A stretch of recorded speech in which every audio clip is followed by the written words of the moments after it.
बिस्मिल्लाहिर्रहमानिर्रहीम। अस्सलाम वालेकुम। आप देख रहे हैं अलिफ न्यूज़ और मैं हूं आपके साथ माजिद अली। शामिल करते हैं पाकिस्तान और दुनिया भर से ब्रेकिंग न्यूज़ हेडलाइंस। आलमी अदालत इंसाफ का इसराइल को गजा में नस्लकशी रोकने का हुक्म। आलमी अदालत इंसाफ ने इसराइल के खिलाफ जनूबी अफ्रीका के मुकदमे के फैसले में इसराइल की दरख्वास्त को मुस्तरद करते हुए मुकदमे को काबिल समाअत करार दे दिया।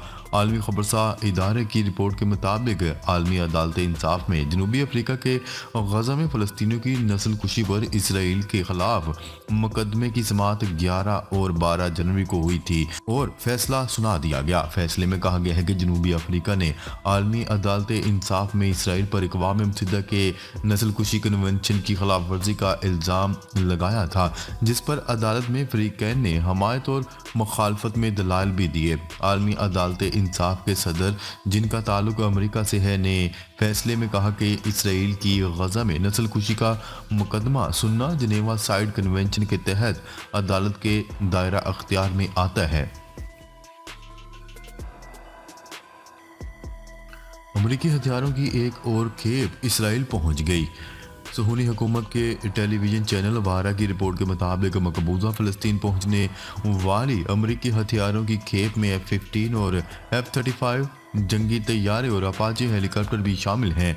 फ़लस्तीन की तहरीक हमास के एक रहनुमा उसामा हमदान का कहना था कि अमेरिका सहूनी हुकूमत को अब तक 230 हथियारों के हामिल 20 बहरी जहाज अरसाल कर चुका है। फौजियों के इनखला से मुतल्लिक इराक और अमेरिका के दरमियान मुज़ाकरात।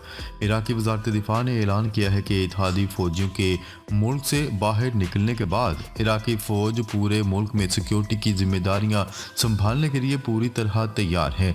इराक की वज़ारत ख़ारजा ने जुमेरात की शाम एक बयान जारी करके नाम नहाद दाइश मुखालिफ इत्तेहाद के फ़ौजियों की तदरीजी कमी के लिए अमेरिकी हुकूमत के साथ इराक के 6 महीने से जारी मुज़ाकरात के बाद इत्तफाक़ राय हो जाने की खबर दी है। इराकी वज़ारत ख़ारजा के बयान के मुताबिक इस समझौते की बुनियाद पर इराक में दाइश के ख़िलाफ़ जदोजहद के नाम नहाद अमेरिकी इत्तेहाद की जिम्मेदारियाँ ख़त्म हो रही हैं।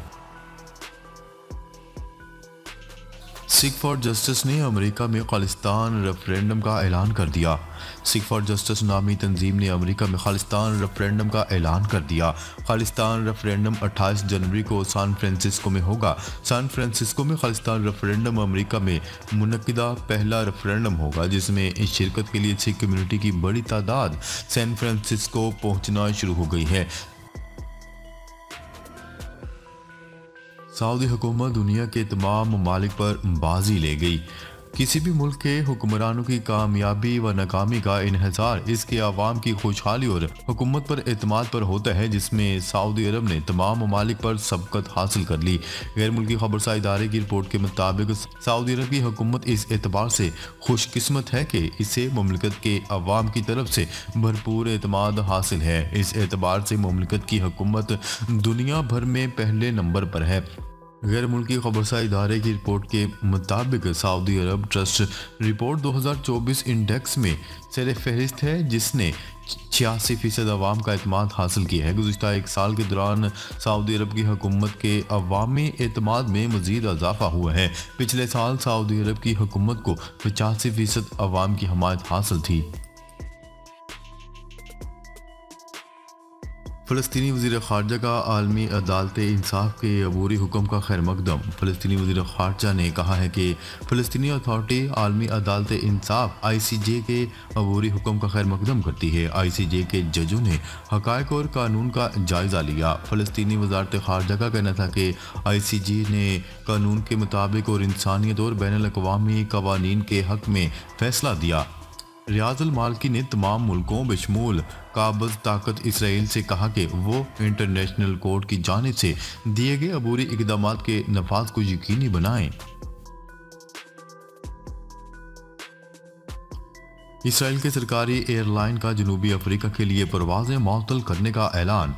इसराइल की सरकारी एयरलाइन ने जनूबी अफ्रीका के लिए बराह रास्त परवाजें मअतल करने का ऐलान कर दिया। इसराइली एयरलाइन का कहना है कि जोहान्सबर्ग के लिए परवाजें मार्च के आखिर से मअतल रहेंगी। एयरलाइन का कहना है कि परवाजें मअतल करने का फैसला ICJ केस की तनाजर में जनूबी अफ्रीका जाने की इसराइलियों की डिमांड में कमी आने पर किया गया।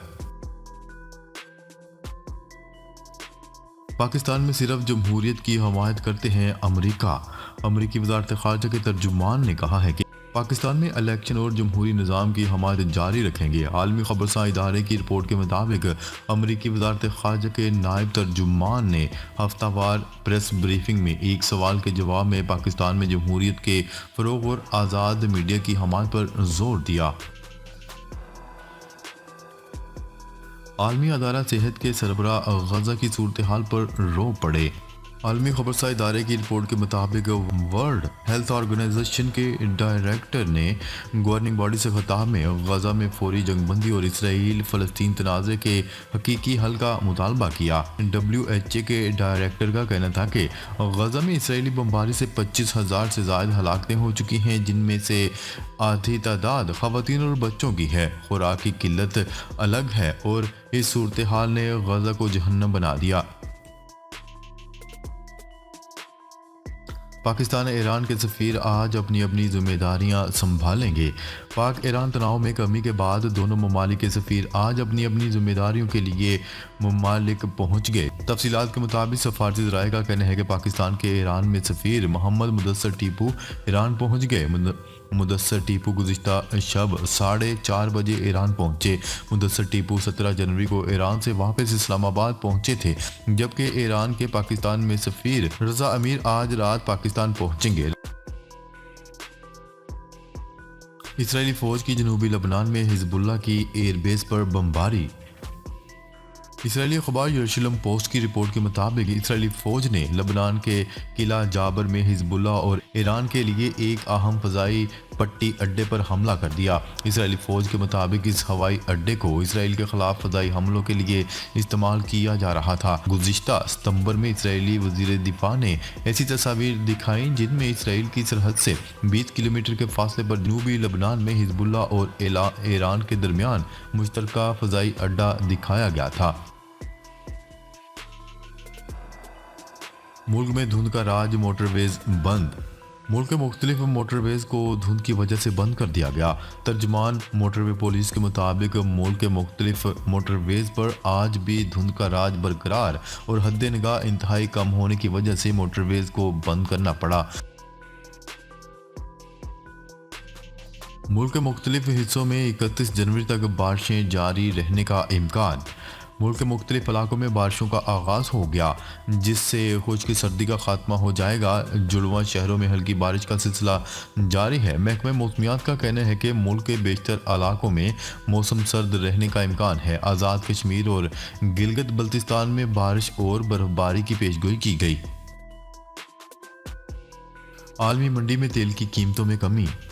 आलमी मंडी में खाम तेल की कीमतों में कमी रिकॉर्ड की गई है, जबकि पाकिस्तान में पेट्रोलियम मसनूआत की कीमतों में इजाफे का इम्कान है।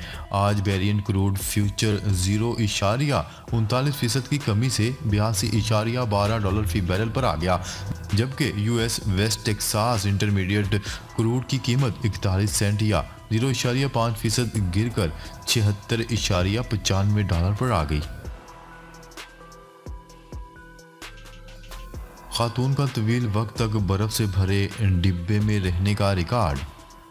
पोलैंड से ताल्लुक़ रखने वाली एक खातून ने 3 घंटे 6 मिनट और 45 सेकंड गर्दन तक बर्फ से भरे डिब्बे में गुजारकर गिनीज वर्ल्ड रिकॉर्ड कायम कर दिया।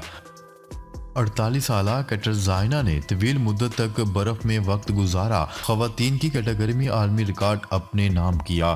कैटरजाइना का बर्फ से भरे डिब्बे में तय किया गया वक्त मर्दों की कैटेगरी के रिकॉर्ड 3 घंटे 11 मिनट और 27 सेकंड से कुछ मिनट कम है। ये रिकॉर्ड पोलैंड की ही एक शहरी क्रिस्टोफ ने बनाया था। नाजरीन, अब तक के लिए इतना ही। मजीद खबरें लेकर बहुत जल्द आपकी खिदमत में हाजिर होंगे। तब तक के लिए अपना ख्याल रखिएगा। अल्लाह निगहबान।